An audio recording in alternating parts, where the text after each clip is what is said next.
Hi, Estelden here.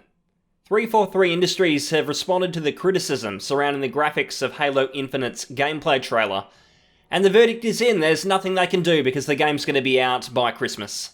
That's pretty much it. I mean, they're not idiots. There's a lot of talented people working there, and they know this game's not ready, but there's nothing they can do because Xbox is shipping a brand new console, and if it doesn't have Halo, if they launch with what? I mean, they've got Yakuza, no exclusives, then they're going to have another Xbox One on their hands. A game that is known for its power, perhaps, but not really the quality of their games. So they're in a tough spot at the moment. 343 Industries, I think they're trying to do the right thing by Halo fans. I think Phil Spencer probably worked with them as well to try and fix the brand, and they knew that fixing the brand was going to really involve getting Halo back to what was moving original Xboxes back in the early 2000s. And they did that because Halo was pretty unique in the FPS space.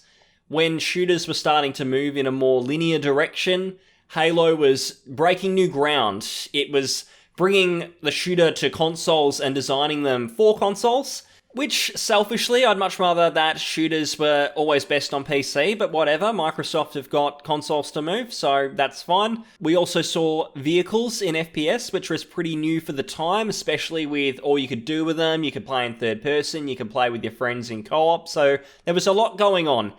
And it's pretty clear from their answers and looking at the original Halo, what they're kind of trying to do here. So, what they've said is that they acknowledge the feedback. They know it looks shit. Apparently they've seen more positive than negative, which I think it's a bit questionable. I mean, maybe from just like the casual fan, they're not really giving a shit. I personally don't really care about the graphics, but when you're shipping a brand new console, that's going to be the focus. People want to know, why am I buying this new one, especially when it's already on the Xbox One, and it looks worse than Red Dead Redemption 2. That is questionable, and when the little 10-year-old goes to his mum at the shops, "Oh, mum, why can't we get an Xbox Series X so I can play Halo on the new brand new one?" She's going to turn around and say, "Son, look at the fucking difference here.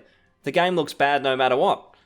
So it's not going to be shipping consoles. They need to up their game with that, and whether it's going to be Halo Infinite, something else, I can't see this being the system seller when we're talking purely on graphics at this point, because everything on Series X is apparently going to be backwards compatible, so it's a really big talking point.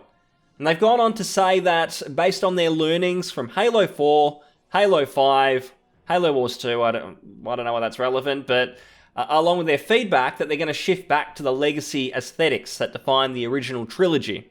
So that's exactly what I saw in the gameplay trailer. When I watched it, I thought, yeah, this doesn't look like it looked far too different in Halo 5. They've gone back to their roots. That's a good thing. What I saw with Infinite is what we should have got with Halo 4. A game that is based around the series' strengths. It's not trying to kind of copy Call of Duty and more linear style shooters, which I don't think really suit Halo. Halo, for me, it's really been about that dynamic AI. It's taken more from the Unreal series, more so than like Doom or Quake to me, to some degree. I really like those open areas and the enemies that are like jumping around everywhere, and you're using those more open environments to deal with them. I think that's where Halo really shines, and I didn't feel it with Halo 4, and especially Halo 5. And it's going to hurt the Xbox brand if they don't get this right, because Master Chief and Halo as a brand, I think it's starting to really lose its relevance, even with Xbox. When I think of Microsoft and the Xbox brand now, I don't really think of Master Chief anymore. I think of Phil Spencer. And I don't know if that's a compliment for Phil or it's a detriment. Because when I think about PlayStation, I don't think about the head honchos at the top. I think about Ratchet & Clank, Uncharted. I think about God of War and even new IPs like Ghosts of Tsushima. So things kind of need to change with Microsoft. They haven't had a big hit in an entire generation. I think the closest they came was Ori and the Blind Forest. Those games get ported to other consoles, and now they've moved on with Private Division, so I'm not sure they'll be making games exclusively for Xbox anymore. They need a big win, and there's no way this game's going to get delayed. Like, it's coming out. Whether it's without multiplayer, I don't know, but I don't care either, because multiplayer in Halo to me is a bit of a bonus. The campaign's where it's at, and I think Microsoft trying to chase the gravy train of multiplayer with a whole bunch of microtransactions and a live service, I don't think that they're really helping themselves. I mean, sure, have it in there, have it be the bonus, but don't make it define Halo, because it's never going to be like an esport or like the biggest game out there. Maybe it'll be a little bit of extra cash, but when you put all of your funds into it, you hurt Halo as a brand. Because you're still mainly going to have the diehards. There's not going to be many people who are playing, like, whether it's Overwatch, whether it's Counter-Strike or Destiny or whatever else. They're not going to leave those games to come and play Halo multiplayer. They're just going to dabble in it. So they need to make sure the campaign is spot on. It needs to look spot on as well, because you're turning people off. A strong Halo Infinite is what's going to put Microsoft back on track. They've got Forza, that's always critically acclaimed, but that's a niche game. It's a niche series. Halo is going to be playable by most people, and if it's good, they're going to enjoy it. So I hope that it's really just a graphics thing. I hope they've nailed the gameplay. I hope they've nailed the level design, because I worry, because a lot of these studios, it's always that pressure to make the graphics the really big selling point. Make that the focus. So if they're not getting that right, I question if the rest of the game is going to be at least of the quality of a Halo 2 or a Halo 3. I'm worried at this point that we might see something that's not as in-depth as Halo 5, Halo 4. And to me, they're really, really forgettable games. I can barely remember what I was doing with them. The story, it's absolutely forgettable. I read something today, I think it was actually in the interview, about Katana.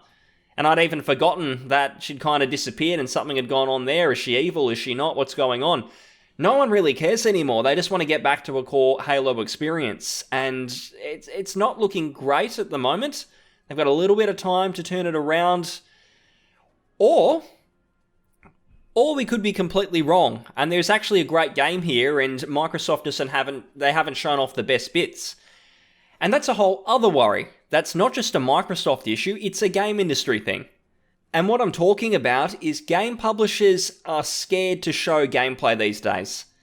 It's part of the reason we don't have playable demos really anymore. We get a few here and there, like I remember Resident Evil, but for the most part, we just don't get them. And we don't get gameplay from the trailers until the last minute. And the reason for it is because of reactions like this. I don't blame the community. People need to give their honest feedback. Microsoft need to take it, make a decision. Are you going to delay the game? Are you going to try and work some sort of magic? I don't know.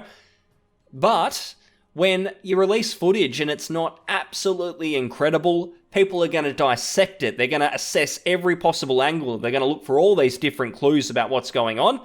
Most of the time, you're going to find more negative than positive in an 8-minute gameplay video, because what are you really going to see there? You're not going to see Game of the Year, for the most part. If you don't have real gimmicks to show off, which I don't think Halo Infinite does. Halo Infinite's more going to be a stock standard Halo game that tries to be as good as the original trilogy. They're going to stop trying to break new ground. They're just going to try and make a good game. So to capture that in 8 minutes, tough. I think it's really tough. And a lot of game publishers are obviously finding the same thing, because they release a big cinematic trailer. Sometimes the game doesn't even exist yet, like Anthem. And then you run into a few problems, because you get the hype up there, the game actually comes out, it looks a lot shitter than whatever you were shown. So it's really a mixed bag, but I think that the game publishers are going to continue on with not showing gameplay. And people have kind of gotten used to it, I would say. I saw the Halo Infinite gameplay the next day when I saw that the live stream had happened, and oh, there's gameplay footage. I wasn't expecting that. At this point, it just doesn't seem to happen very often. And yeah, when the reactions like this, the game publishers are going to hide again, and the publishers are going to be going back to their team and going, Gruntlings, get to work, cinematic trailer, we don't show anything, we're going to scare people off, because all we're doing is copy and pasting games from previously in the series, like when it comes to Ubisoft. That's really the worry. I think in the future, more game publishers will show more of the gimmick sides of things. They might show off more in-game cutscenes. They might show off more of a boss kind of fight or something like that. There's, I would say, less that could go wrong. Because when you show just 8 minutes of general footage in the game, nothing truly exciting is happening. You're just kind of going through the grassy area like in Halo Infinite and maybe fighting a few enemies. It's hard to really script that to a point where everything just goes perfectly. And I think they were actually doing an honest thing. They were actually just showing off. I'm sure it was scripted to a little bit of a degree, but it was still just in the game. It wasn't like they'd pre-created this beforehand, which I think a lot of companies do when they show something new off. So I'll give Microsoft credit for that, but They're in a tough spot. The industry's in a tough spot when it comes to this kind of stuff because we've got the new consoles coming out. Everyone's expecting a huge leap in quality when it comes to the graphics. And it's difficult. I think we're in a spot now where the consoles probably shouldn't really get to these brand new heights. I want them to focus more on the gameplay. The Xbox One and PS4 generation for me, even though I was primarily playing on PC, I could see that the quality wasn't quite there. There were so many remasters, so many remakes, and the games that did come out, they took so long to actually develop that I don't think the publishers were allowing them to really take many risks. Some of these games were taking 5-6 years to make, and you get stuff like Red Dead Redemption 2, where they were like, right, let's just make sure this is a really good cinematic experience. Gameplay comes second. Let's make sure it's a big talking point, that this is going to be something everyone can enjoy from the cinematic angle. And you get that with so many games now. Whether it's microtransactions funding them and keeping the gravy trains running, like with something like Shadow of War. It's hard to kind of pinpoint the classics. It really is, at least in the last 5 or 6 years. Microsoft with their new focus now, it's going to be tricky because they've got all of these new studios and most of them won't really have anything substantial to show until I would say the end of next year. So Microsoft needs this.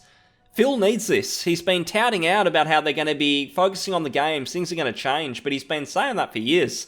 And until he's got the fruits of his labour to show off, it's going to be all talk.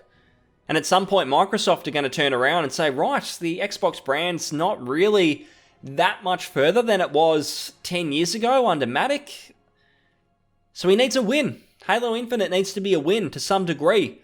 Maybe it won't be in the graphics department. Maybe they'll bring it out and it's going to be like, yeah, this is a great Halo Trilogy-esque game the first time around. This is what the perfect follow-up needed to be. We've got something to build off here. It's not incredible, but it's something to build off and it's going to be better. If they can do that, maybe the graphics don't need to be as special and maybe people will forget about it. And they'll say, hey, this can be the focus of the brand new consoles. We've got the tech to work with. It's a lot easier this time around. We don't have the pressure now of building up state-of-the-art graphics because we're kind of at a time now where the standards from 5 years ago are acceptable today. Hopefully that's the point we get to and we can just focus on good games. I hope it's a good game. So from a personal perspective, and I say this for Halo's sake, Microsoft's sake, gamers in general, polish this game up. Microsoft, give these guys some more time just to polish this up, even if it's a few more months just to tinker with the bells and whistles and everything and make this look at least as good as the average PlayStation exclusive, because it needs to really get there if you're going to not only sell the new consoles, but bring all the Halo fans back who've left and they've bought a PlayStation and they've gone, nah, I'm done with Microsoft. You need to get them back if Halo, Xbox Series X, if it's going to be something big for the future. So I hope they get there. I hope this series can be another in the FPS line that we can look forward to. Kind of like Doom, where we didn't have much and now that's the big FPS. I'm personally not the biggest fan, especially of Eternal, but hopefully Halo can kind of be the one and bring it all back. Hope you enjoyed the video. If you enjoyed it, leave a comment, like, subscribe, and I'll see you again. Bye-bye.